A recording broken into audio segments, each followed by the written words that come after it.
found me. Hi, and welcome to the Fluid Voice. I'm one of the co-hosts, Alexandria, also known as Ozma in the Dark, and I am here with Christy. How are you doing, Christy? Much better now, thank you. How about you, Perfict? Doing fine. Oh, also pronouns for each of you. Oh, she, her. Perfect. Yeah. Yeah. Shae. Welcome, last minute replacement guest. How are you? How are you doing? And what pronouns do you prefer? I'm doing pretty good. I got it listed right there if people can read. I don't know if like the name pops up like Yeah. on the stream or whatever, but Yeah, it does. She, her pronouns. Anyways, came here last minute. Was literally asked to be on like 5 minutes ago, but it's great to be here. Yeah, on a and trans garter and. Yeah, and if Clarabelle shows up, like we'll pop her in. Like, anyways,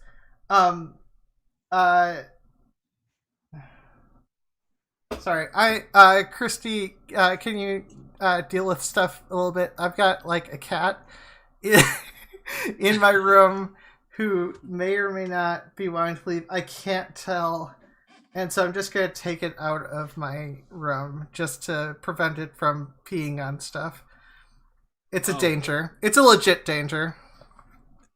Good Yes, idea. Pretty much. I mean, my kitchen is landmine at times, and I just go down, after midnight. Hi, yeah. The topic we were trying to cover is building our community, which was when Shae popped up in the thing. I said yes, grab Shae, because that's what we've been talking about.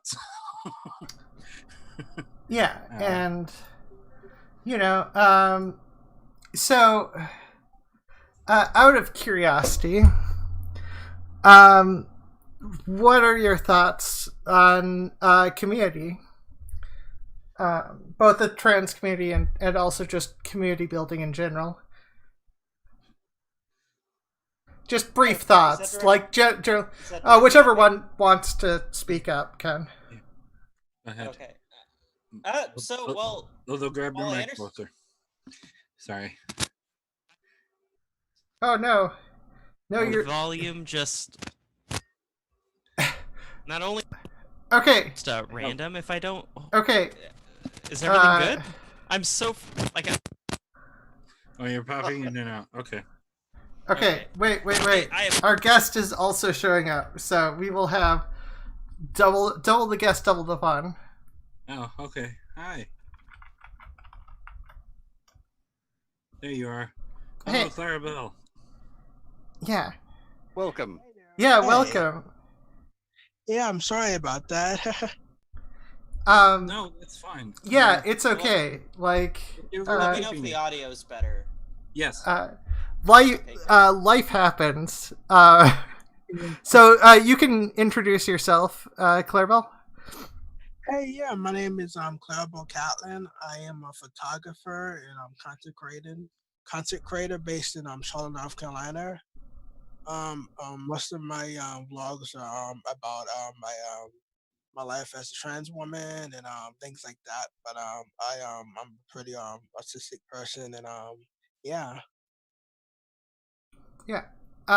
Yeah, and we're starting off just saying our introductory thoughts about community. And Shae, you were saying yours? So hopefully my stuff is working now. Is it good? Better? Yeah, I can hear you awesomely. Sounds yeah. good. All right, perfect. I just had to plug my mic in. I mean, unplug it and then plug it back in. I guess that's just how things work, right? Turn it off, turn it off again. Well, anyways, I know a lot of like the communities, the trans communities and leftist spaces are actually like really good. They're very welcoming. They're very friendly.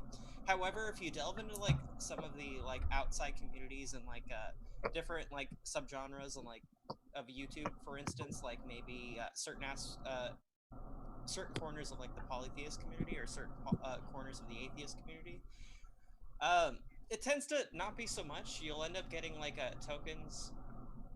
This is the best way to word it. That'll shut on non-binary people, which is kind of yikes, or some of the more prominent figures that'll just like spout out transphobia, which isn't good.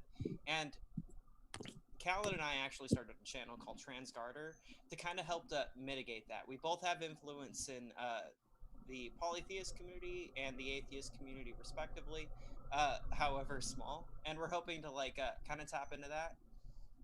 Use our connections in a way to build like a very friendly, welcoming community and a support network for trans people and other GRSM people in the community. What's everyone else's sort of introductory thoughts? Well, I just had the observation that the advent of the modern use of the internet has totally transformed the community. True. Yeah. Yeah, I totally agree with that statement. Yes. Clarabelle's going in and out on audio too. Yeah. There's But not much I can. if I could just like add a little something, I know like out in the real world, sometimes it's very hard to find a community. Not even all like LGBTQ plus like spaces in like towns and stuff are like very friendly towards trans people. Sometimes they tend to be biphobic. It's very hit or miss for a lot of places. Agreed. I totally agree with that. Hopefully you can hear me well. Oh yes, Oh yeah. yeah, we could definitely hear you. Yeah. I And, totally agree. online platforms just tend to be where people congregate now, and if you can't find a community like in the real world, online is the best place where you can go. And To pick it back there's up, definitely a lot of communities out there. You just gotta find them. Some Exactly. people are building them, like right here and on my channel. To piggyback off you right quick, I'm sorry to interject, but yeah, this I agree with that. Sometimes it's kind of hard to find community, especially in like small towns, and I live in like it's a big city, but the community is like so like divided all over the place, and it's kind of hard to like all get together at the same time and like hang out with each other and things, because everybody's like that place, everybody's this place, everybody's that place. So I feel like most of the time, most of my communities is online, and that's kind of pretty much where my friends are at. So I agree, you have to kind of make your community like online, or not, sometimes it's not really physical. So yeah. I mean, there is one thankful thing. I mean, I'm in the musicians, around here, and specifically, there's a large amount of punk rock musician trans people in Buffalo. So they accept me even though I'm super femme because I write good punk songs. But I don't know. There is some divide. There's not a huge cross dressers, and trans people kind of are very wary of each other, and that's true on online spaces too. A community I'm on Facebook just split in half over the idea of whether or not cross dressers should still be allowed in the I'm like, oh, come on, we're all the freaks, To wear like I have no, yeah. clothing. Like I have no problem with cross dressing at all. I mean, as long as they are clear as to like not to like say it is, like a lot of people think that cross dressing is transgender. Yeah. Those two things are not the same. As long as they know that those two things are separate, then I'm okay with it. Yeah. Yeah. I mean, ultimately, when it comes to things, listening to how people identify matters, and not because with a lot of things, there's obviously the exclusionary type conversation that comes up, and well, that's not good for helping build a community because if you start sifting too many people out, you don't have a community left. Accept your gender non-conforming siblings, okay? Like, Agree. Yeah. Agree. Or even I was told I keep being told because I mentioned that I go to the gay bars here, and it's I keep being told, well, gay bars around here, they don't really like trans people. How is that a thing? That we have one that's not really trans inclusive, but they got as soon as people found that out, they stopped going. So Yeah. honestly, good. Like organizing a boycott on a bar that says like "fuck trans people." Yep. That's praxis. That's Hell yeah. literally what happened. I've told you we have the statue of the trans general downtown, and I've told all of you. Well, I haven't met you before, Clara, but we have the trans general statue, and that's where we congregate. And we had a rally there, and everybody said, "Okay, we're not going there anymore." That's amazing. I have also had conversations with trans people where they were asserting that non-binary didn't exist. And it That's does. It does. Like, I mean, it's so hateful and it's so hurting for a lot of trans folks, a lot of my trans siblings to say, hey, Clarabelle, you are not trans enough. You are not allowed these spaces because you are not enough. It is so hurtful to hear that. Yeah. A lot of my trans siblings to tell me that. And like, I have had lots of people tell me that. And like, it hurt me deeply. I had to like recover from that. And I'm still traumatized by folks telling me that. And I think that they need a lot more compassion, a lot more love in some of these trans spaces. And I don't get why some of these trans people are like that, where like they experience some of these same kind of hate and discrimination. It's just bizarre to me. Yeah. Yeah, A lot sorry of that you were stems confronted from like with that. scientific, historic, and like social illiteracy, honestly, because Exactly. they don't realize that there's been many cultures across history that have accepted more than just a gender binary. Like there's a lot of like Native American tribes that like Exactly. celebrated Two spirits, it's everything. Yeah. like, we have a word for those type of people. We call them true scum. Yeah, true scum. I definitely have experienced a lot of true scum people, and I mean, I used to like be like, okay, this is their beliefs. Let me try to understand this. But after a while, I figured out they just wanted to gatekeep people, and they wanted to like bring a lot of hate into these spaces, and after I figured that out, I distanced myself from them. There's a couple of reasons for it, honestly, and sometimes it stems out of like this like sort of like biological essentialism that kind of doubles as like somebody's I saw that. fly problem here. So, But like, who am I to tell you, hey, you have to do this, and this to be trans? Who am I to tell you and gatekeep you? That isn't right. Yeah. yeah, So. yeah, 100%. So. In the Go on, house here, Christy. I mean, I will cop to, yes, I accept people's identity, but I didn't understand non-binary, and we have a non-binary person in the house. Yeah. And it's an education. Yeah, I have a question for you, Christy. Actually, like, how did you was it hard for you to understand it, or like what made it hard for you to understand it? And I mean, how was the process going? Oh, it took me a bit. It just if someone like me who's like super binary, it's once I said, okay, if there's the binary and there's both sides, there's got to be people who don't go all the way one way or the other. That only makes sense. It doesn't. Or don't fit into the grouping at all. Yeah, yeah, who don't fit into the group and all. It's people if and yeah, it's actually hard to explain what my process was. My process was okay. This person lives here. This person is non-binary.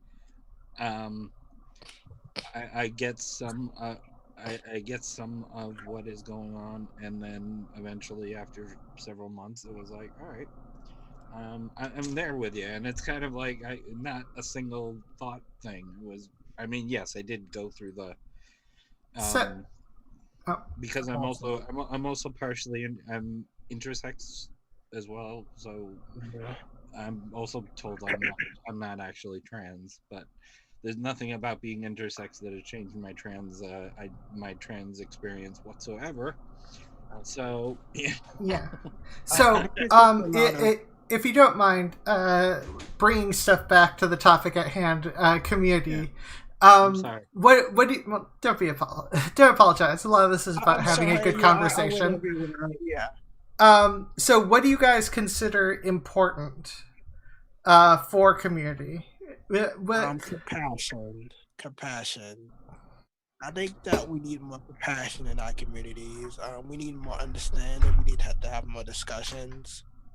I feel like because there's so much misunderstanding, there's so much anger and hate in these spaces because in the communities because like we're not discussing things and we're so scared and we're so scared to like talk about these things and I feel like in order to like resolve this in order to understand each other we need to have this conversation so maybe it might be tough conversations maybe it might be uncomfortable we need to have them and that's a big part of what we need to be having it like to like make our community even stronger so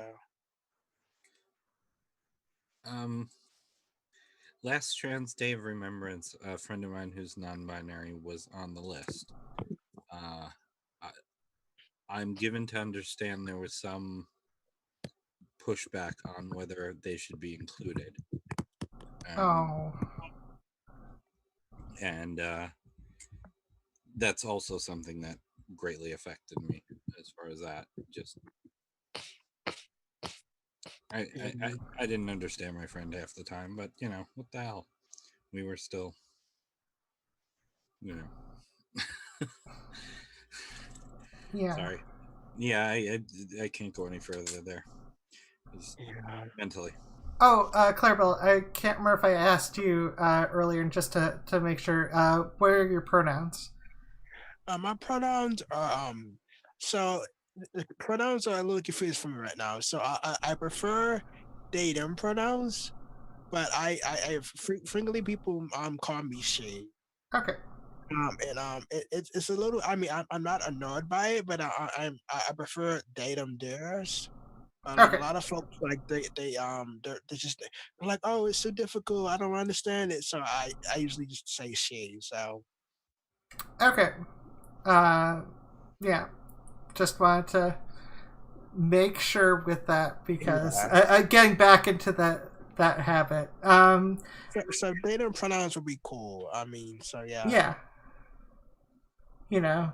No, I liked. Sorry, my brain is just like, yeah, I liked inviting Clarabelle Catlin on here. They're an awesome person. Thanks. Yeah, I mean a lot. I've been on Twitter a lot, and there's been so many conversations I've had with people with pronouns that are not common, even, and it's just you don't hear it. So I get that's important. But What people don't realize is they them has been a singular pronoun for like hundreds of years. oh yeah, Exactly. I mean, sometimes you don't realize it when you refer to your cousin. Sometimes you call them they. So sometimes you don't gender your cousin. Sometimes you remember, like so, like it's. I mean, you sometimes you use they them theirs without realizing it. And I always tell cis folks that, and they're like, oh, it's too difficult. It's too hard. And like, I mean. It's all about learning. It's all about educating yourself on it. And if you're not willing to do that, then whoop de doo. I understand that there might be like some sort of like adjustment period while you're getting used to using like different like pronouns for someone, but after that, it's not really all that hard. You can just keep working on it a little bit. Yeah. So, anyways, I mean, Clarabelle mentioned what they consider to be important for community. What do everyone else think?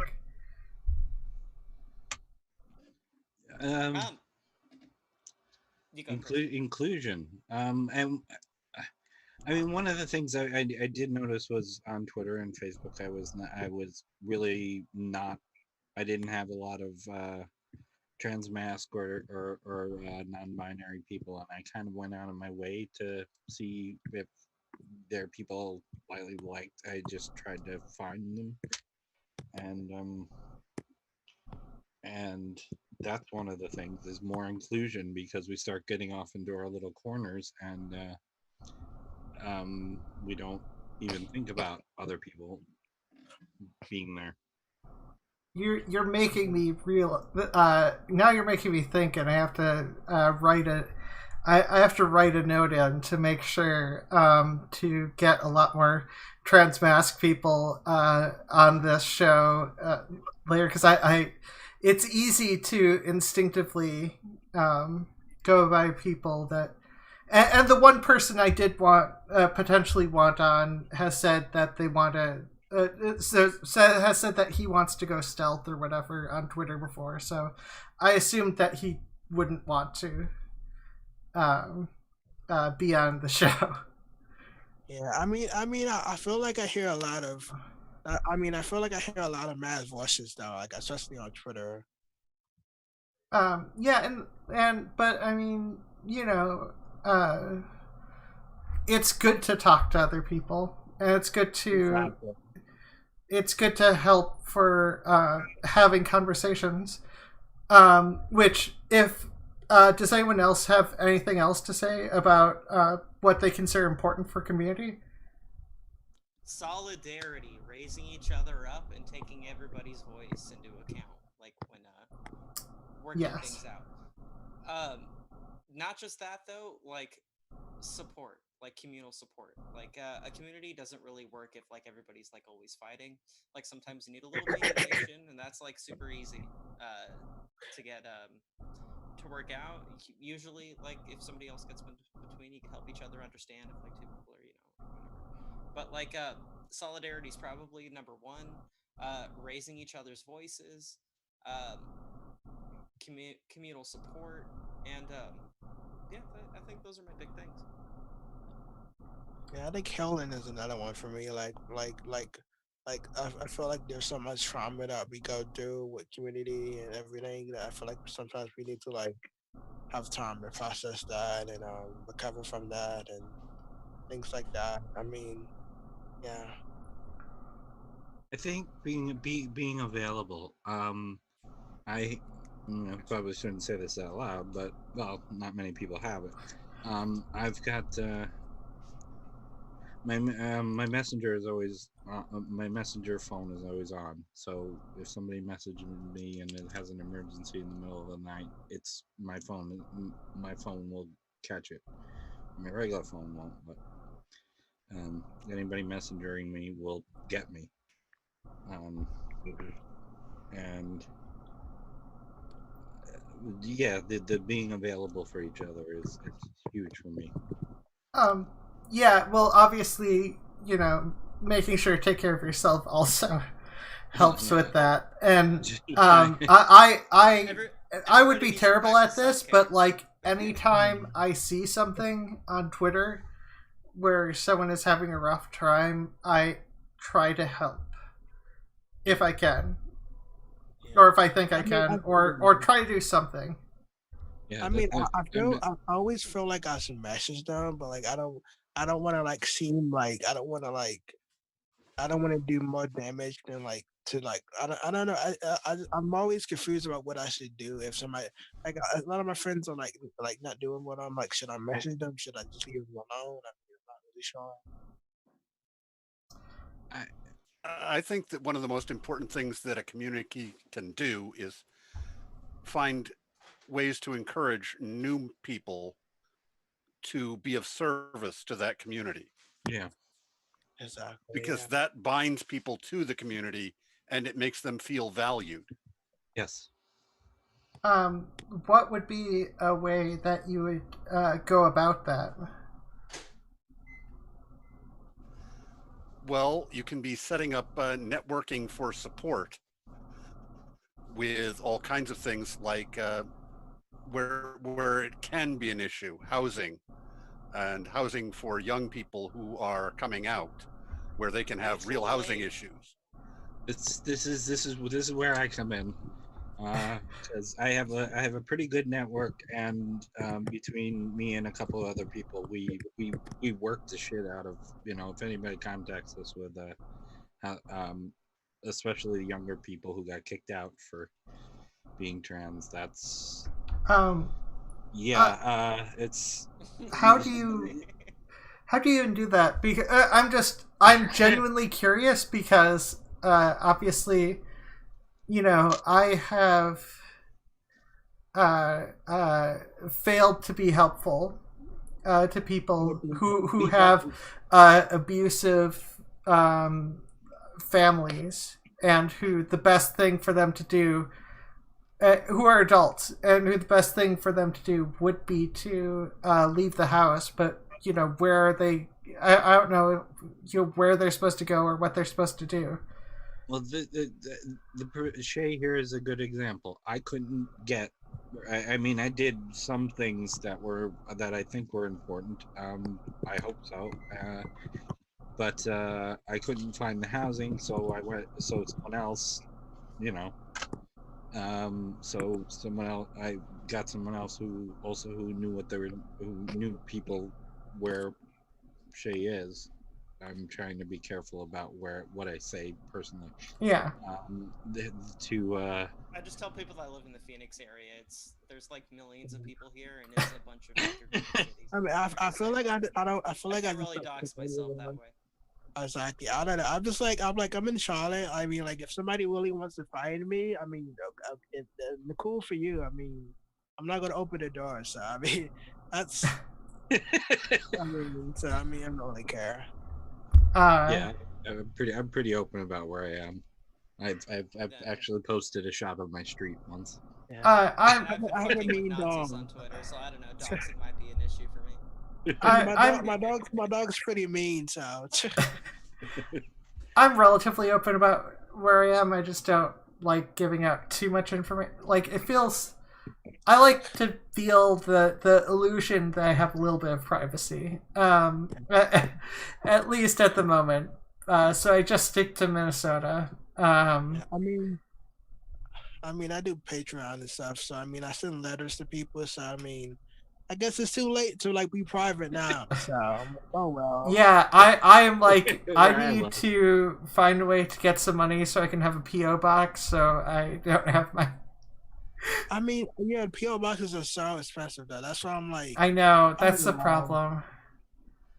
I'm like, oh well, I'm okay with it. I mean, if somebody really wants to find me that bad, and great for them. I mean, who you found me? Now what do you want? Like, I mean. Yeah. Just go to a music club and ask somebody where I'll be next, and exactly they'll probably be able to tell you if you really wanted to find me. And I'm on stage. I'm pretty much there. Oh goodness. Well, yeah, I might have to. I might have to go that route. Bump in that, but I might have to go that route just because I have so many conflicting feelings about all that, about my opinion about all that stuff. I'm just like, I'm on the one hand, how bad could be, but on the other hand, I'm like, it would be there's the potential for an upsetting day. Yes. I know we're talking about community, so I don't know if it's appropriate for me to ask a question, but I've been dealing with like a lot of things, and like, I mean, I have a question, if you don't mind me asking it. It's just Sure, go ahead. So like, I've been dealing with a lot of like so there's this individual, so like there's a lot of folks that I'm in the community, like a lot of folks are not like like there's a saying like not all folks are kin folks. There's a group of people that I used to deal with, and they were not just they were all trans folks, but they just wasn't like they were just kind of toxic and problematic and everything. And they're also trans though. So I mean they're like they're siblings. I mean there might be like problematic siblings, but I feel like they're still kind of family. And like I'm trying to figure out the best way. I've been distancing myself from them. I mean, like, what would you do if you had maybe I'm not saying this right. If you had like if you it's kind of hard for me to say like if there's a person and they're trans and I mean you still have love for them and you respect them, but they hurt you so many times. I mean, do you distance yourself from that person or like do you what do you do? Um, I I think that your personally, I think that your self care matters, and you don't need to. So you can distance yourself a little bit from them without actively going out of your way to make their life worse, because the because you have to play that balance of what you can do for taking care of yourself. Try to you can try to step away a bit to try to take care of yourself without pushing like anyone you don't like away, and make sure you don't go down those sorts of extremes. That might just be my opinion. I don't know what anyone else's thoughts are. Yeah, Um, there's nothing wrong with like cutting out a little toxicity, like in your life. Like I don't speak to like my parents anymore because of all like the general toxicity. And if like you have like people in like your community out there like invalidating you and stuff, and like you don't see that changing in any way, then like it's completely okay to like cut them out of your life. If you I do have mean, like any sort of like chance to like educate them though, that's always like a good route to do it. But like if there for whatever reason there doesn't seem like any chance that's going to be a thing, then like just there's it's just there so away hard in though. my opinion on it. there It's just was so hard because you have so much love for them, that person, you know. oh yeah there's Yeah. I'll tell a true story, but I'm gonna have to change some of the details. Okay. There's a trans woman. Let's call her Princess. Um, the, for reasons which make me laugh, but wouldn't make her laugh. The um, she she was not non-binary accepting. She's very conservative. She's difficult to deal with, and a lot of it just stemmed from her own dysphoria. Other people's identities would trigger her dysphoria and a lot of problems. But the funniest thing is when I was on 4 dating sites, apps for briefly, and she came up on all 4 one day. And it was a very difficult day. I actually deleted one of them right on the spot. But she has my phone number, or my messenger number, and if she called in the middle of the night, I would still take the call. It's kind of, I mean, she's done it for dumb reasons, but she's also done it because she was really hurting and didn't know who else to turn to.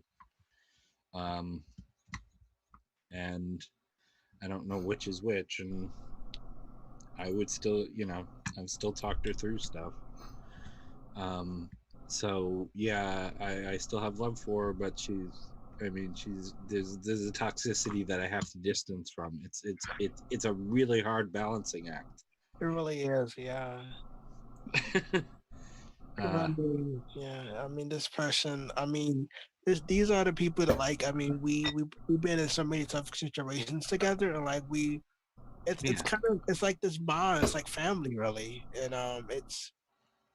I mean, you see them struggling. You want to like talk to them. You want to interact with them, but like they hurt you so badly, you just can't really because you don't want to put yourself back in that situation again. But I mean, I guess you kind of just love them from afar, I guess. Well, let me put things in a shorthand for my opinion. Family can rape other family, and there are reasons to try to do what's important for taking care of yourself, because oftentimes we all have more issues than the average person, unless you're rich enough. Yeah. Unless you're Caitlyn Jenner or something, like, okay. Yeah, that's true. Yeah, but like, you know, statistically, that's not going to be the Money case. can't buy happiness, but it definitely keeps a lot of like the. Yeah, it's something on this. Well, statistically, trans people are poorer than like most people. Okay. I lost about half my income as soon as I came out. Which, yikes! But Yeah. I've never had money. I've always been a low wage worker, like very. And it's funny, like a lot of people are like, oh yeah, trans folks are like rich and famous, and I mean like, cause they see this Caitlyn Jenner and they see these celebrities on this TV, and they're like, oh, trans folks, they're all fancy and they're all living in Beverly Hills. Yeah, no, that's not how it works. Exactly. Yeah. I get my hair cut for $10 at the beauty school. So I get my hair cut with the scissors that I use to cut my hair. Same. I do my own hair, like exactly. So I mean, I don't think any of us is like worried about what shoes we gotta wear. That's the only thing we're thinking about every day. I mean, it's one pair of sneakers custom made. What I would give because my feet are too big to have enough money to buy more gender affirming clothing. Yeah. I just bought some cute socks though. Yeah. My goodness. I'm excited about Actually, in my location, we have a trans closet. It's kind of cool. Yeah, there was a couple of like little community get-togethers when I was living in Bakersfield. They held clothing swaps, which is great. Yeah, we have those there too. Yeah. People come in, they donate. Oh, sorry. I'm talking over you, Shae, because I can barely hear you, which is kind of like bad. I should look at lips and shit. I'll talk about clothing swaps afterward. No, because I wanted to say talk about that exact thing. I've been reluctant for reasons which I can't quite fathom to get rid of my boy clothes. Even I'm gonna keep one pair of pants that indicated when I was 350 pounds. But I'm starting to gather that for the because my ex-wife, I live in the same house with my ex-wife. She was saying, oh, we have to get stuff in and bring it to the cheap clothing store, and give it to them. And I'm like, oh yeah, I'll get to that. And then said, well, because my son is also trans, so there is that. Said, well, he's gotten some stuff from the trans swap, which was a separate conversation. I'm like, these two things finally clicked, and I'm like, okay, this is a way to get rid of my boy clothes. I'm going to bring it to the trans swap instead, because just to Anyways, I got this shirt at the cheapos the Oh wow, that's freaking So cool. clothing swaps are like probably one of the easiest things to like organize if you have like a community in your town, honestly. Basically how they operate is like people come in, they donate whatever clothes that they don't want to wear anymore. Maybe they are they came out as trans, they want to get some gender affirming clothing, so they'll like give away their old clothes that they don't want. Somebody else comes in, takes those clothes, you grab whatever you want, whatever you need. It's like swapping clothing, but it's not like a trade system. You just donate and then take what you want. Exactly. Yeah. I It's love great. it. I got some really cool shirts that way. A couple of pairs of pants that are really nice. I feel like I think that's how I got my first makeup kit or something. I got it from like a swap, and Yeah. it was Honestly, that's something. pretty cool. Like Yeah. the clothing swap that we did in Bakersfield was strictly clothes, but like I would So have this liked. was Um, this was my first, and then I got it from that too. I did my own personal here. I had my personal clothing swap in that my ex girlfriend is my best friend, and we wear the same size clothes. So since we always had the same size clothes or close to it, like it was very easy for me to get clothing swap. One nice thing about having a trans masked kid who's bigger than me, who's taller than me now, is I inherited a lot of clothes too. I got a lot of hand me downs from my kid, which is the funniest thing. Yeah, that's really cool. But imagine, think about it in terms of like community building though. You can build like a Facebook page dedicated to like a clothing swap or something. You can have people come in and donate like their clothing, and then set up a day like maybe like once a month for people to come in and grab whatever clothes they need. You can probably even get in touch with your local like LGBTQ plus community, and if they don't have like a clothing swap that they do, you can probably talk to them about like volunteering and setting one up. They're they're probably one of the like easiest things to like organize. I think anyway. Yeah. Out of curiosity, I mean, not to completely change the subject, because obviously it's still on community and talking about community and stuff. What do you guys think about how to help people find the community? Because obviously, there are a lot of people who don't know whether or not they're trans, don't know how they feel about things, and just need a place to talk. Pride Center, if you have one. So when I was a youth, there was a center called Time My Youth, and it was a LGBT center for kids age 10 to 21 or something. So when I met folks, I was like 17 when I started, 16 or 15 when I started going. And when I met folks that was like, I don't know if I might be queer, and I always tell them to go there. And then,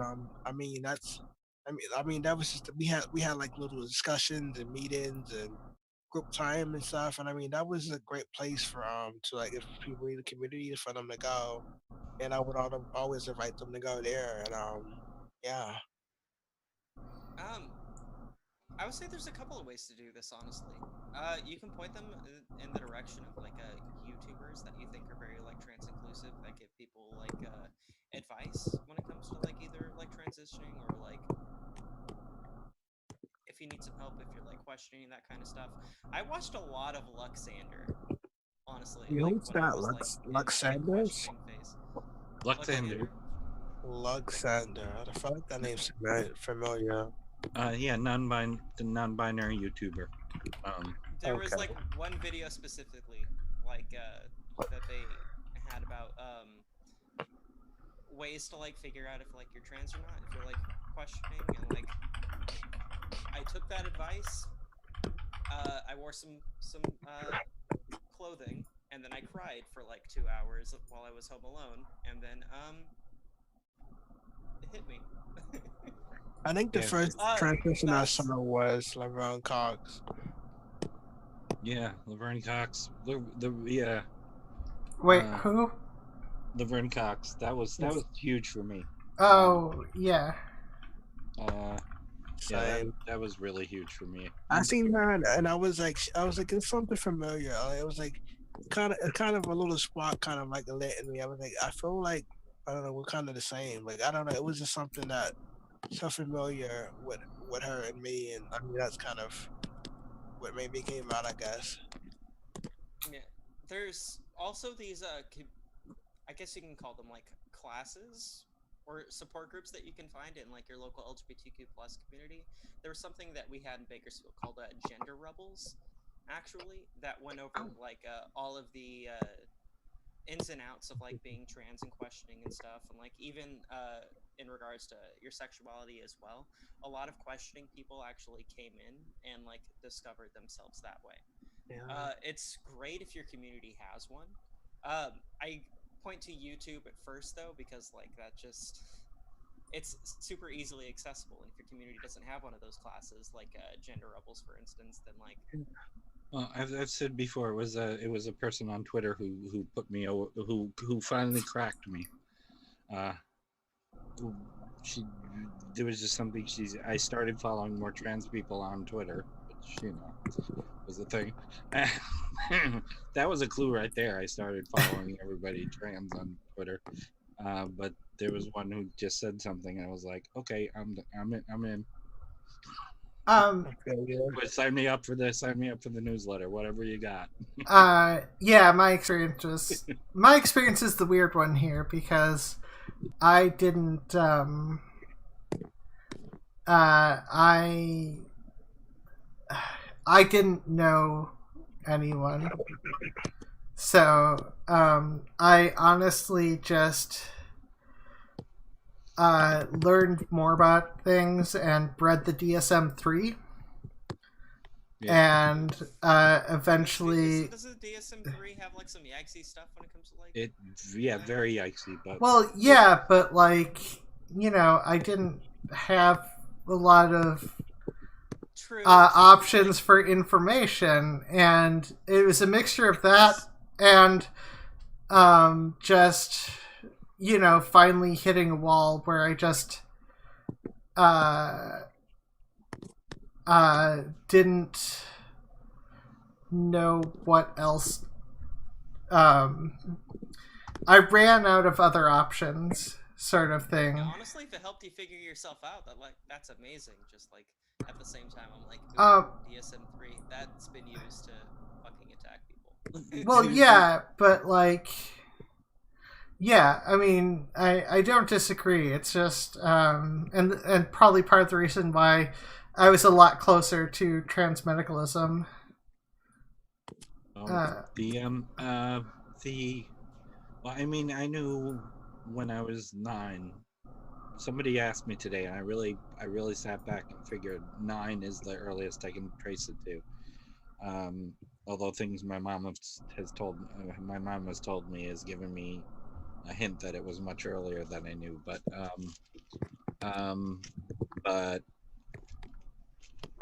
coming, and I was out twice. This one took, but I was out once, and I tried to come out once, and it took some random person on Twitter that just asked the right question at the right time. Yeah, so, this is around the time when we, normally take calls in, or that if they're necessary and can go a little bit more freeform. And also, it's a good time to talk about, what's being said on, YouTube or Twitch or whatever, depending on who's watching. So I can't see any of that, so I would actually like to know what people are saying. I can. There's nothing really going on in YouTube chat. Well, yeah, I know. So Ileana Clark in Twitch chat says, as trans community is important, but what's crucial is that we do everything we can to support one another. Community is only as strong as the weakest link, and when anyone in the group falls short, it hurts everyone. So when people of color, trans individuals are hurt by racism, bigotry, or any form of violence, it has a ripple effect on the whole. This is one of the reasons why it's so important that we optically hold a strong and fortified front so we can help anyone who's being affected. We can help one another being affected. What is everyone's thoughts on that? I think it's very valuable to bring intersectionality into your discourse, honestly. Yeah, like people need to understand that there's like these like intersections of oppression. So like if you're a person of color and you're trans, you're probably gonna experience a lot more abuse than like Yeah. Speaking, like me. yeah. Like, Well, let's not talk over. Yeah. I apologize if I was talking over anyone. I didn't mean to. I'm just. It's okay. Yeah, it's okay. I was gonna say like, yeah, I totally agree with that. I mean, as a trans woman of color, it's I definitely feel the ripples and the effects of that. I mean, it's a lot tougher than a lot of my white trans siblings. And I mean, when I first like came out, I was like, I didn't really know. I mean, I noticed it, but like I wasn't like really aware of it as I were. Like I wasn't really like aware of it. I was like, oh, why is some of these things like more like intense and more like violence towards me than some of them? And I mean, it was crazy in the beginning. Yeah. I mean, I express this a lot, but there's passing, being a white passing person is kind of like a privilege I have, and especially now that I've been on chat with the rest of my family, I'm like, okay, all but two of us look incredibly Hispanic, and it's one of those. I've had separate talks now with them as far as what has your experience in life been, because my mom looks very Hispanic. I'm the white person in the family, even though I'm the least white of all of us. But my father was Portuguese, so I don't look like it, but like. Said I don't look like it, but my grandpa on my mom's side is like a Mexican immigrant. I am white as fuck. I'm definitely not. I mean, I am Hispanic. I identify as Hispanic. My first language was Spanish. I'm definitely African. I mean, I'm from South Africa, so I mean, way over there. So I can put you in touch. I don't know what that was. That was me. No. Me out a little. I was like, is everybody okay? Yeah, what was that? No. It's a ringtone, I think. No. That sounds like from my end there was I don't know. Zavaris was shouting from a few rooms out, I think. Oh, okay. I was like, is that me? Because I have alarm. Like, what? Yeah. I was making a bad joke. Seems related. Never mind. No, it's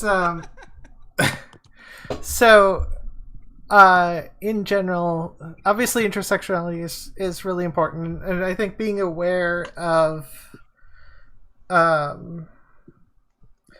think it's impossible to just simply focus on one problem, because I think a lot of problems seem to connect with each other.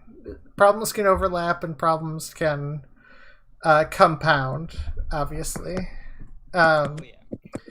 So this is why I think there's sort of an attitude that can occur where, you know, and this may also have to deal with exclusion, where people try to focus on dealing with one problem, like other problems don't matter.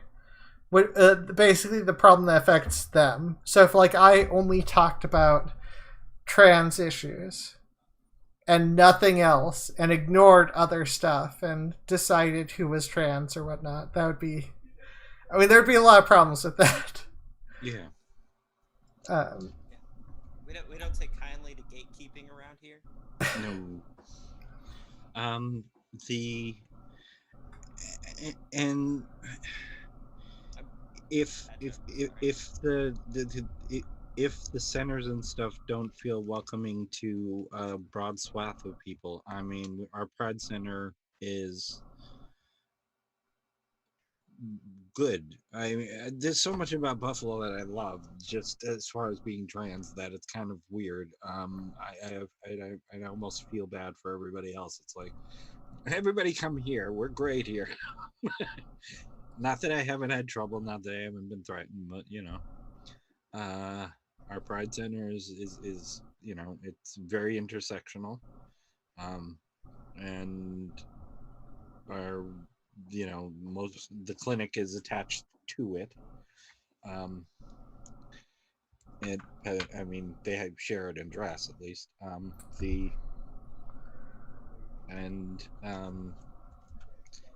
The community is pretty broad and wide. There was some oh my god scandal because one of the people in our group does porn. It's like, yeah, other people in our group are sex workers, so we don't really have much place to kick out one and not say no to the other. Who gives two shits if they do porn? Like, I'm not going to talk about what I'm doing soon, but okay. So and on that note, yeah, there's that's is a thing. So yeah. Subscribe to Christy's OnlyFans. So I was curious. We've talked about the grander scheme of things that can be done, but what are things that do you think that the average person can do to help enhance community and help with inclusiveness and all that to help strengthen the community? Should we transplain to the cis if they are out there?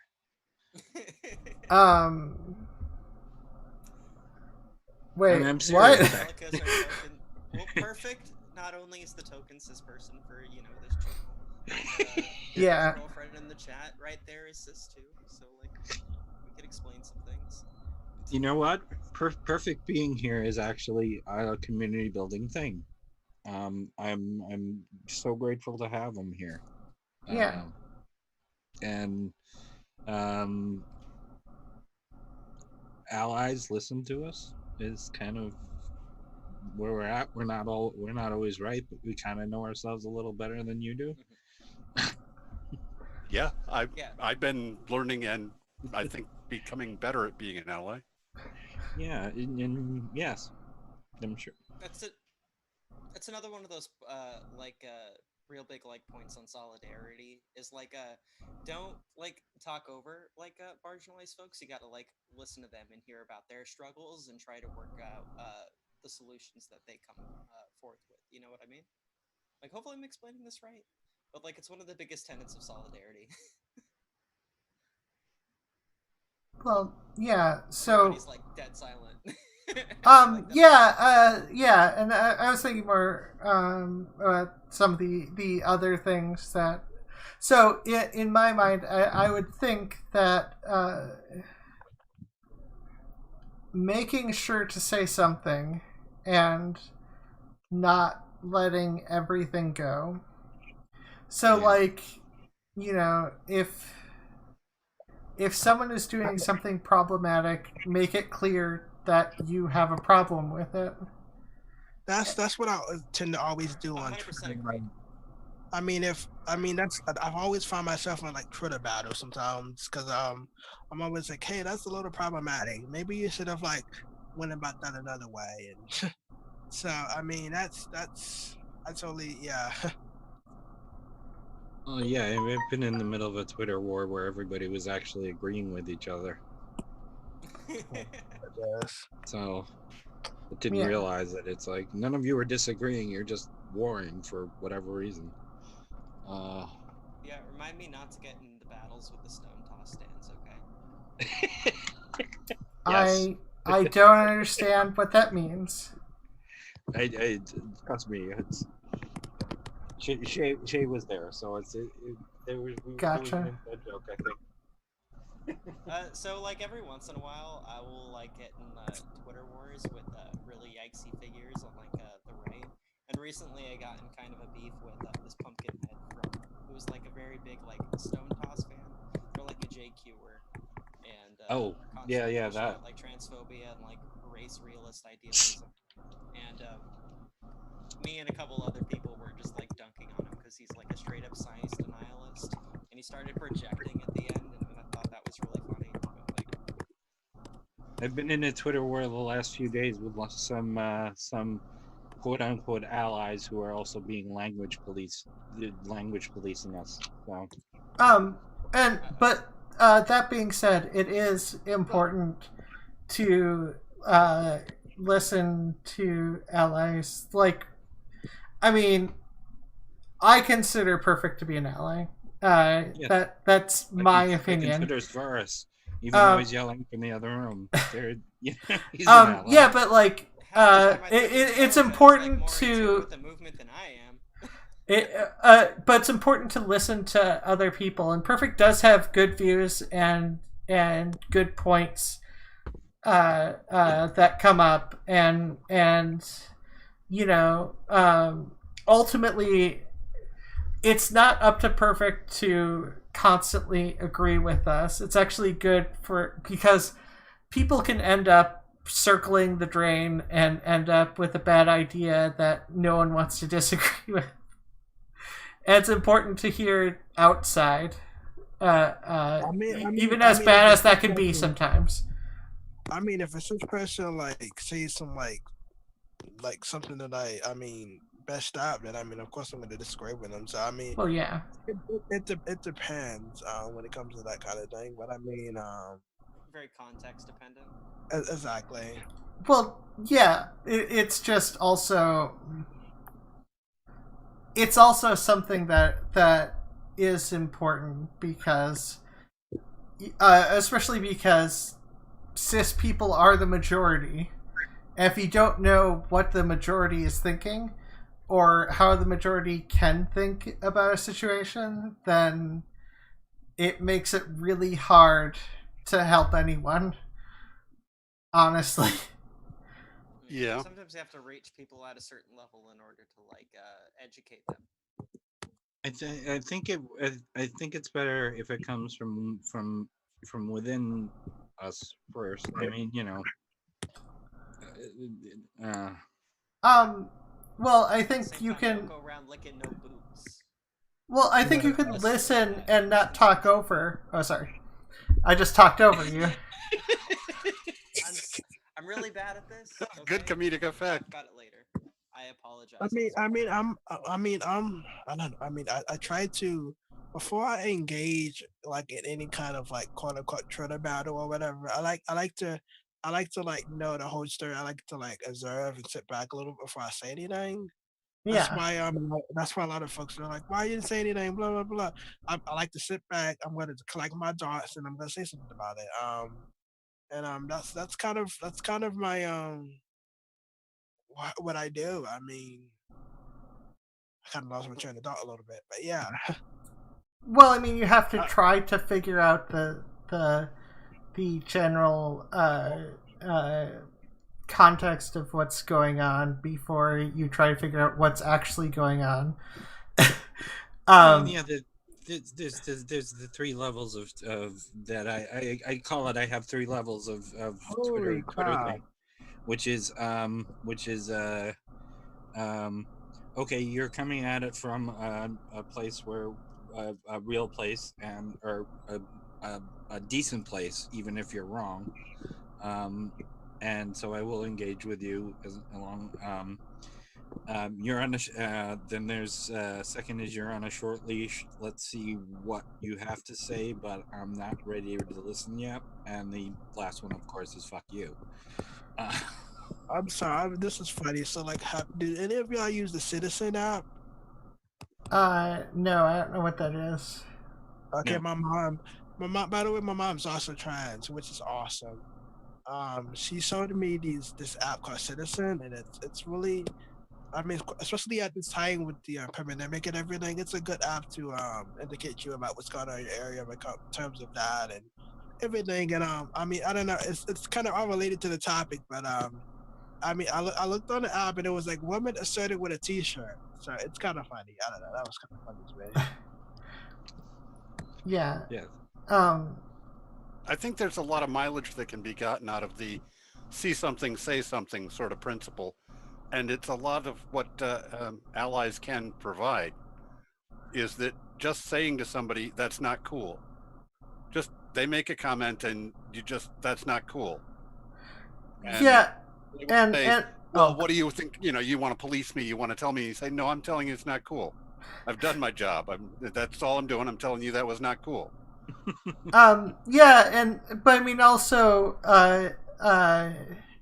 the fact of the matter is, people are more likely to listen to people in a group that they identify with. Yeah. Cis people are more likely to listen to other cis people than they are to trans people. They're fuck. I of course bring up stuff, and I can't remember the studies that are related to it. I know there are studies related to this. I'm not going to look at the thing is that it's important for allies to actually speak up in those situations, because trans people will be devalued in those situations because you're considered to be a motivated speaker. You have a dog in the fight, and therefore you're saying it's not cool is just you took personal offense at it. But if a cis person is saying it's not cool, they're more likely to listen. Yeah, and also, you guys still outnumber us. We're working on it. No, we're not. Recruit, that is another thing that the internet did a big change that it did. Every Tuesday. That so many more people have come out as trans because there is community to be found, because they've been able to find it on the internet, that people act like that's made an explosion of trans people, which I've heard people arguing that meant that most of those people weren't actually trans. They're just pretending to be because it's trendy, like that, and so on, and that it's, or that it's just that it's making trans people, that somehow like it's contagious. Yeah, and no, that's obviously not how that works. There's reasons I jumped back in the closet. I did. I mean, you know, it wasn't time. I couldn't put up the fight anymore. It's fine. You'll be used as a statistic for detransitioning. Oh God. No, yeah, and under the under the study everybody cites, I would be considered a desister because it doesn't go up to my age, you know. Desister, which is somebody who starts coming out as trans and starts doing the things before pre-medication. Sorry, I was just making a really bad joke. Yeah. Oh, D-sister. Yeah. D-sister. I'm sorry. Well, you could take that a couple ways. It's not a common term, so. You could take that as D-cis or you can call you can go desister. Desister and that sister and the other sister. Exactly. True. Oh. But honestly, it's time for me to take my antihistamines.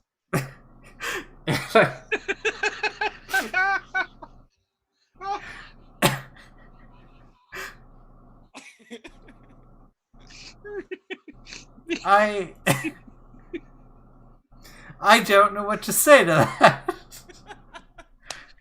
I'm totally stealing that joke. I stole it from Cirrus. Oh. But yeah, so back to community a little bit.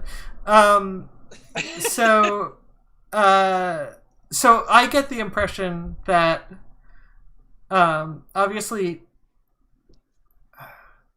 people aren't going to agree on everything, and people can disagree on things that you care about. Yeah. And ultimately, I don't think it's necessarily helpful to push people away. if they disagree about something that you care about. That doesn't even if they're making arguments that you consider to not help the trans community, I don't think kicking them out of the trans community is beneficial. No, we didn't kick Princess out of the trans community. Even though I agree with that. she was the one who told everybody about the other person doing porn. Like, yeah, but I knew, so I'm assuming most people did.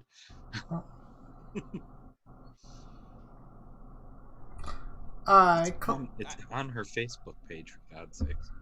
Clarabelle, did you have thoughts on that, or? I mean, not too much.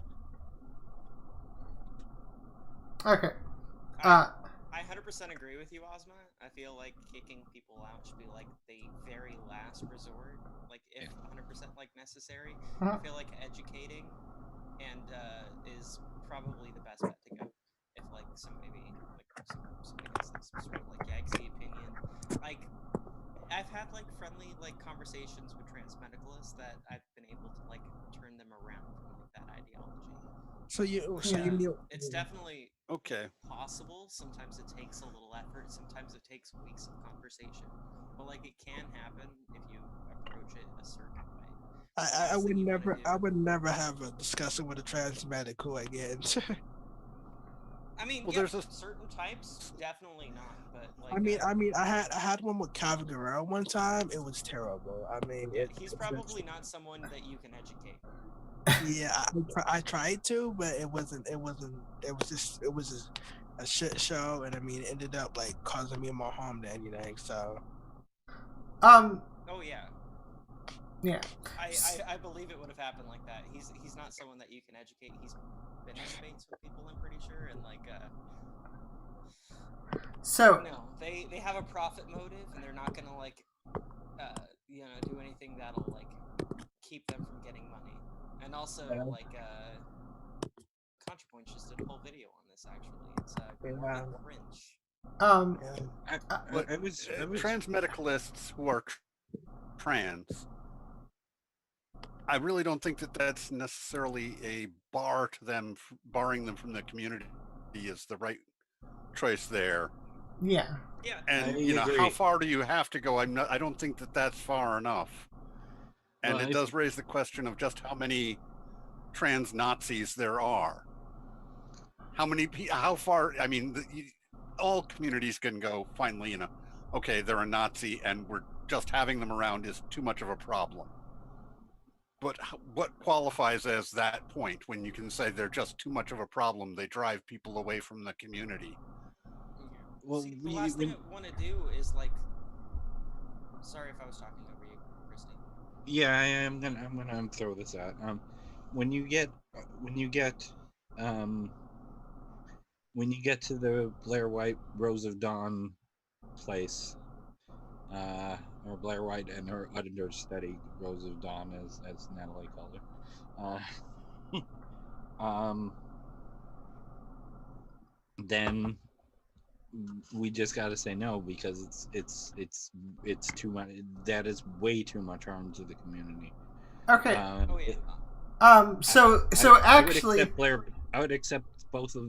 No, I wouldn't accept Rosa Dawn back, but I would accept Blair back under conditions.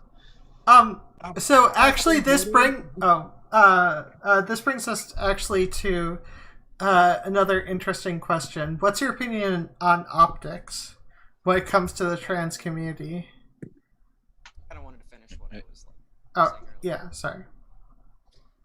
So I feel like it's important to realize that like some of the people that hold these like trans medicalist ideals like are doing it out of like ignorance, like sometimes it takes a little effort, but like a lot of people can be pulled away from this like ideology.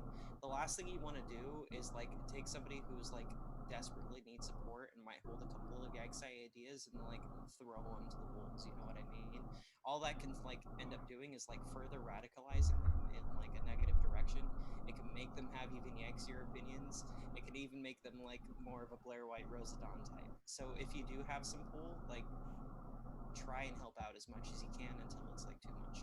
At least that's the approach that I take, and I've had a couple of successful like turnarounds. Yeah, and just because I did kind of talk over you a little bit, Clarabelle, Caitlin, what were you gonna say? Nothing much. I was just saying Blair White is pretty much something else, and history there, but yeah. Okay. But okay, so back to the question I attempted to ask. What's your opinion when it comes to trans community optics, both in terms of the importance and how much control you actually have over them, over that? That's such a big that's a big topic. I don't even know where to begin when it comes to that. Sure. So let's go with the let's stick with the baseline. So, what do you think about trying to? Let's start with what can you do to try to affect optics when it comes to the trans community? Let's start there, because like you said, it's a big topic. So there are several questions, realistically, that could be asked when it comes to this.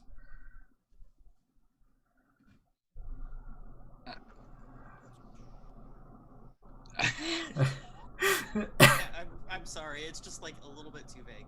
It's also a very personal thing. I mean, right now I've got, I've got the accoutrement on, but I do not have, but I have, except for a tiny bit of eyeshadow, I have no makeup on. I'm ruining it for the rest of the trans community by that. That's,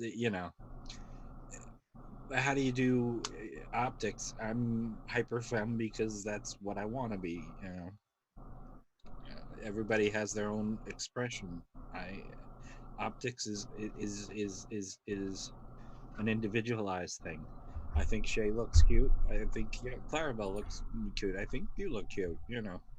I think Perfict's always gorgeous. So my hair's a little messed up, but I appreciate it. Your hair looks amazing. What do you mean? Really? I'm like pulling down like stray oily hairs because it's like 105 degrees outside right now. And I was sweat. It goes with the jacket though. It's like a punk moody look. I was like, okay, you're going for like a badass look or something. That is like the whole thing here. I got like fucking chains on this. I'm exactly. To get some spikes the pride thing, and then all of my leftist buttons. Yeah. You look like you're about to go and like whoop some. So some like band shit on the back. So okay, so let's try to break things down a different way. You have people that when you talk to someone, you obviously have affect viewership, both theirs and yours. And that potentially affects how your channel is seen. Perhaps. Optics is a little bit on the confusing. And admittedly, in terms of explaining, because obviously that relates to the ways in which what you do can be seen by other people. But there are ways in which that there are statistical probabilities in terms of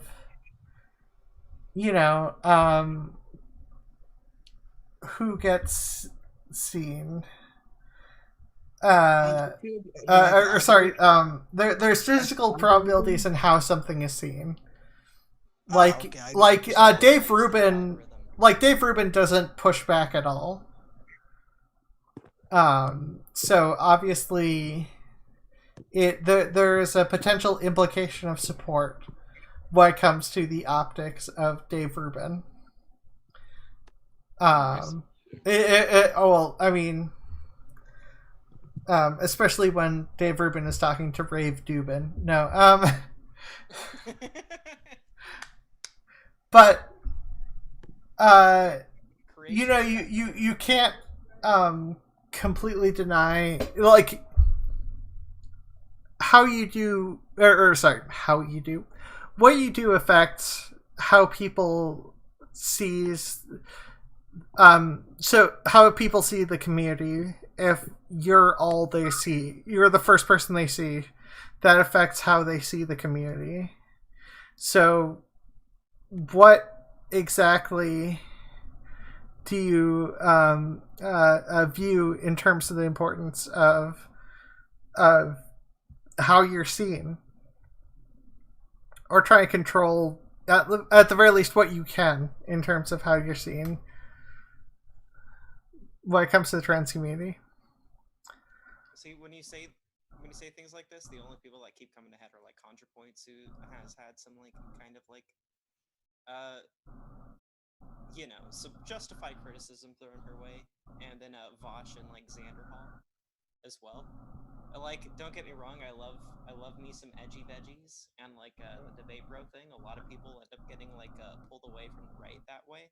Like Hunter Avalon, who's probably was at one point one of like the biggest transphobes in like the alt-right community, was successfully pulled out of that and like is now like very LGBTQ plus friendly and is now constantly calling out people that used to be on his side. You know what I mean?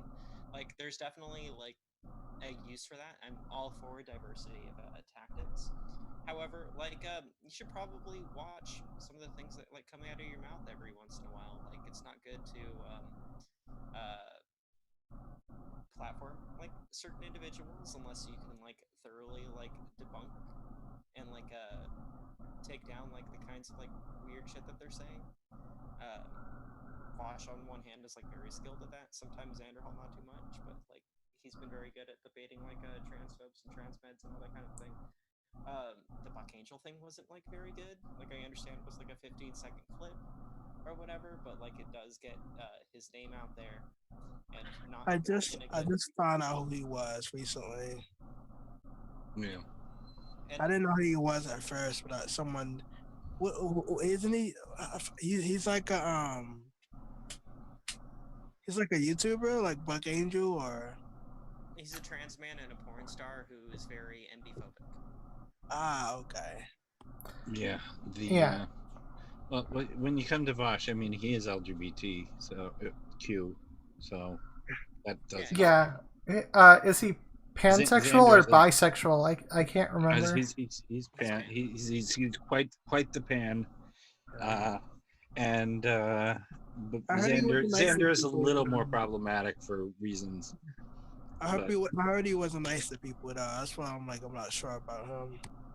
I don't know. Personally, I don't think Nazis deserve respect, so like he can be as rude to them as like he fucking wants. But that's just yeah. Yeah, but like in terms of social presence and statements, like how you present information makes a difference in terms of whether or not you'll be listened to. I do interviews, and I decided early on that I was going to be only dealing with trans people and with allies, and that's partly for my own thing. I don't generally like fighting, which would surprise people who knew me before, but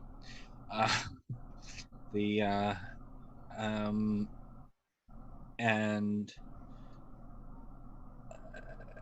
to me, if somebody comes across my channel first, that's what they're gonna get. They're gonna get a discussion on what our lives are like in a certain way, and it varies depending on ally or another trans person, but and atheist and that kind of thing. I've got really strong, tight criteria for who gets on. who gets on like they're clamoring. But so yeah, if somebody comes across me first, I don't see why they would. But yeah, I'm stop putting myself down. They're more likely to come across you than me. Yeah, you have more subscribers than I do. If someone comes across me first, what I want them to see is a welcoming place. We don't heck the sis, as it were, but term borrowed from Mary Stillman and Marissa McCall, of course. And but we talk about our lives, how our lives are, and that's part of what I want to do in the on my channel is actually have not life stories, but real stories from people. I'm not selling my channel very well. I'm kind of like I know in my head what my criteria are and what I want to get out of it. It's okay. You can sell your channel later near the end of the show. I love what you do, Christy. It's like a measure in solidarity, and you raise trans voices, and that's a beautiful thing. I forgot my exact question, but you said if you were the first person they came across, and I actually gave them some thought. That's why I was answering. What about you, Perfict or Clarabelle? Say that again. So in terms of everyone's got a social presence, and when they say stuff, they can be the first person who is trans or an ally that the person listening hears. And so the way you present information, the way you talk about things has a potential impact in how people view the community in general. I don't know if you agree or disagree with that, or what your opinions are in general, or. So you're saying that some of the things I say impact the community. Yeah, I think it's almost impossible not to if you put your face out there or you put your voice out there, because there are only so many trans people, and because there's such a small number, there's always the chance that you're the first person who's trans that someone hears. That's always a possibility. And they could start, and first impressions are a thing, and people could see what you do, and then that's what they think about when they think about the trans community, and everything gets skewed based off of that. I don't think I would be a good. I mean, I'm first. I mean, I'm an activist, so I mean, I'm kind of a little what do you call it? A little direct about like some of the things I say. I could be a little like brutal with the things I say, a little like tough. And I mean sometimes I mean I guess I'm not for everybody, but I mean I with that power I try to be as compassionate as I can be when it comes to like talking and things like that. And I mean, I try to be understanding as I can be. Yeah, which which is relatively I mean it's relatively important, and also because there's a lot of stuff that you can do that obviously there's a lot of stuff that you can do that people can counter and be all like make you look bad. Well, I mean there are people who are looking. What? Luckily, it's not 2016 anymore. The era of the cringe compilation is over. Well, unless it gets a resurgence. a huge community out there ready to attack people that like engage in that kind of behavior. Yeah. So. Well, yeah, but I mean, obviously things can be attack on attack and attack, and then people only listen to the compilations, and obviously people are going to take stuff out of there are people out there who look for things that you say and try to take it out of context to make you sound bad, but you know, obviously the more that you if the context can be easily presented fully, the more ridiculous the attack starts to look. And the more it starts to look like they're full of it. Although not necessarily right away. And some people are so far obsessed down that sort of path that it's difficult to actually have a conversation with them. But obviously, to some degree, there are ideals, or ideally,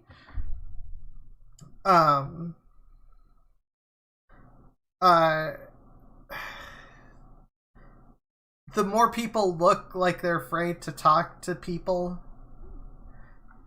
and are only focusing on one person, I get the impression that starts to look more ridiculous. Like the conservatives who go only after Jessica Yaniv or whatever her name is. And it's like that's the only trans person they talk about. Shall we? What? You're talking about mascotization. I think I pronounced that wrong. But, mascotization? Yeah. Yeah, what they do is they take probably one of like the more problematic figures in like a marginalized community. They prop them up as if like this is the whole, and then they make an example of them while they like shit on marginalized groups. It's the same. Yeah, not all comedy writers are Graham Linehan. Yeah. Wait, are you sure that not? No, I'm just kidding. I mean, I've, you know. Yeah, like there's a lot of like really yikesy things that like Jessica Yaniv did. Like she's Yeah. definitely an abuser, but like that shouldn't be an excuse to like misgender her or anything like that. Like you can't like take that yikesy behavior and then just be a transphobe. You also can't use her as like a fucking monolith that represents the rest of the trans community, like 100%. Like probably one of the best ways to counter that, as for like an optics perspective, would be to like maybe call it out in a way that's not this like what Blair White and fucking Rose of Dawn did, because how they went at it was like extremely terrible. It turns into like this thing that ContraPoints talked about in a recent video called Morbid Cringe, and like you just have to figure out a way to explain that that's not, she doesn't represent like some monolith of the trans community, and like generally the vast majority of us don't act like that. She's just like a one-off like outlier in a sea of like millions. Well, yeah, and that's where in my view the whole visibility makes a difference, and there's so many people who that's not an option that they feel comfortable in any right taking, and that is totally fine. People who are visible are there to protect the people who can't be visible for their own psychological health, or because that's not their thing. This is something it took me a long time to learn on the visibility thing. There's somebody I've been crabbing about not being visible, and then we had back in November we had such a bad experience when we were out together, and I changed my entire mind on whether I wanted to pass, whether passing was important to me, and whether I should grab it or ever on being visible. I have to be careful how I say all of this. So Yeah, and obviously, consent is important, and that includes in terms of talking about people. If people don't want to be specifically mentioned and express that, then you shouldn't explicitly mention them. Or at the very least, you should try your best to not explicitly mention them. Which is why I was very vague. I even thought November was pushing it. I just realized in the last stream, right after I said like I wouldn't use names, I accidentally used my friend's name just like out of habit.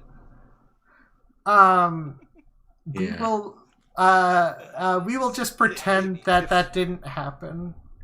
Yeah, it's been used on here before. I prefer it wasn't. Yeah. So if somebody ends up coming to me to find out about the trans community, I would be able to help them some, but it would be pretty clear to me that they were trying to learn to swim in a wading pool. And I think that would be the thing I'd be trying to make clear to them. Yeah. Yeah. Yeah, and this is why recommendations are important. You can find the people who understand what you're talking about best to recommend to other people to listen to, because sometimes some people are better teachers than others. Some people are better or are more knowledgeable about certain topics than others. Some people are better at changing people's minds. There's a lot of things. People have different abilities, and people can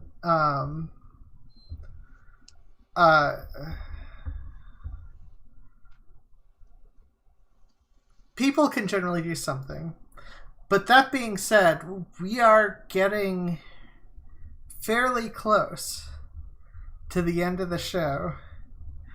So, I figured I'd ask everyone where they can be found.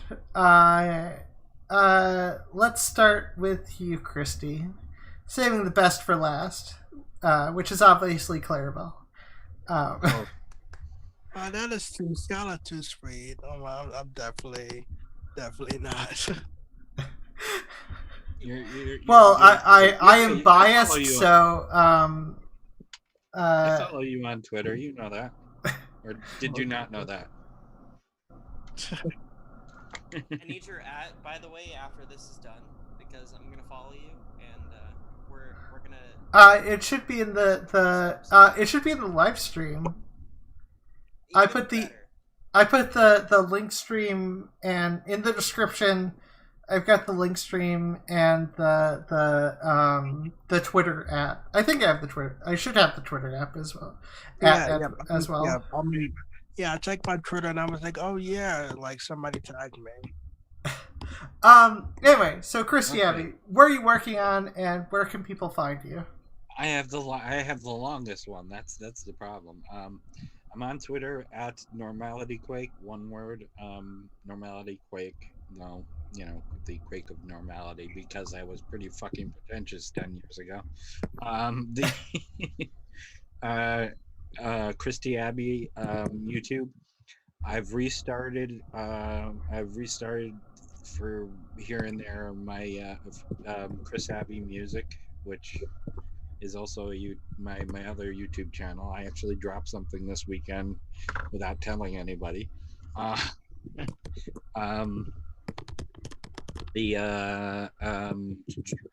have a show with Sophia Bota on her channel, which is politics. We don't touch on a lot of trans issues because it's more radical politics and more British politics actually than a lot of stuff I do. So that's on Sophia Bota, Botha, her channel. It's called The Bitching Hour, which is great. And I will be having Jesse on this week for the part 2 of the interview. I knew this has been hard to schedule for a while, but we finally worked on that, and I know she'll be on here soon too. So Jesse Gender, and after that, I finally premiere my Star Trek thing. I'm done enough where I figure I can actually put it up. So I'm moving off the trans stuff into the Star Trek stuff and other social issue stuff, That's exciting. but still visibly trans. So there. And is that all? I hope so. Okay. Perfect. Can still people still only find you in the Rumpus Room? Well, not only in the Rumpus Room, but they can find me in the Rumpus Room. Well, I'll yeah, I hang mean, out on other technically they Discords, also but find that's you just here. Random. Sorry. Yes. And there's this. This is my main thing. Yeah. Okay, and I can be found, just to save time, I can be found at Twitter, on Twitter at Talking to Nothing. That's talking to NOTHIN. You can also find links to all my stuff at ozmainthedark.com. I know currently it just links you around to WordPress, but like I own ozmainthedark.com because it was cheap, and because I could, and I love the fanciness of that. I should be getting the D&D streams up soon, because I really need to get those off my computer because it's going to drive me crazy. And I may get other stuff done as well. Hopefully, there's a lot of stuff I need to work on, and I have been a mess these past 3 weeks. So hopefully, I can get my shit together and get more stuff done. But the D&D thing I should get done. That should start popping up regularly on my channel. Shae, where can people find you? So you can find me on Twitter at Shae was here, spelled, as you can probably see the name right there, SHAE was here. English is hard, but was here is easy. Okay. I also co-host a channel with Catlin called Transcarter. It's our sister show. You don't forget to mention that. It's did you mean Christy? This one. Christy? Or do you mean No, Christy or Catlin? No, I co-host with Catlin. Oh, okay. C-L-O-N. Oh, C-L-O-N. Okay. Someone else. Sorry, I got confused with all this. Sorry, go on. So I co-host with somebody named Catlin. It's sibling show to this one in a lot of ways. Basically, what we do is we are the whole reason I think I was asked to randomly guest tonight. We are a channel focused on community building within the atheist and polytheist communities, respectively, because there's a lot of Yanksy segments of those communities that tend to be very transphobic. So we want to build a very welcoming space. We do educational streams. We do a lot of interviews, like we did with Christy, Abbey, raising voices and also sharing people's experiences. And also we occasionally dabble in your good old React Andy content, which is great. Next stream should be on Tuesday, and we're going to be debunking the heck off Kami guy. Looking forward to that one. Should be a lot of fun. Okay, and finally, our wonderful guest, Clarabelle Catlin. Where can people find you? First of all, I would love to apologize for being so late and so you weren't tardy. actually that late. You were 15 minutes late. So I mean, still late though. I mean, it's been such a crazy time, but apologize because of that. But you could find me on Twitter at Clarabelle with C is my Twitter. Also on Instagram. My website is theclarabellecatlin.com. You can also find me on YouTube. I do vlogs. On there, you can find me. My photography is on my website. Things like that. But I'm always working on a project. I'm always busy. Currently busy editing a video soon. So I'm always up to different things. But right now, I'm just at home, eating ice cream and watching anime until this pandemic is over. So that's kind of what I'm doing right now. But I'm still trying to be creative, and yeah, I mean that's kind of it. And thanks so much for like inviting me to this show. And Oh yeah, yeah, and thank you for coming on. So yeah, yeah, and I hope everyone has a really good time, and you know, everyone can say their goodbyes and stuff. Take care, everybody. Hi. yeah. Well, Nice love meeting and prosper. Nice seeing you, Shae.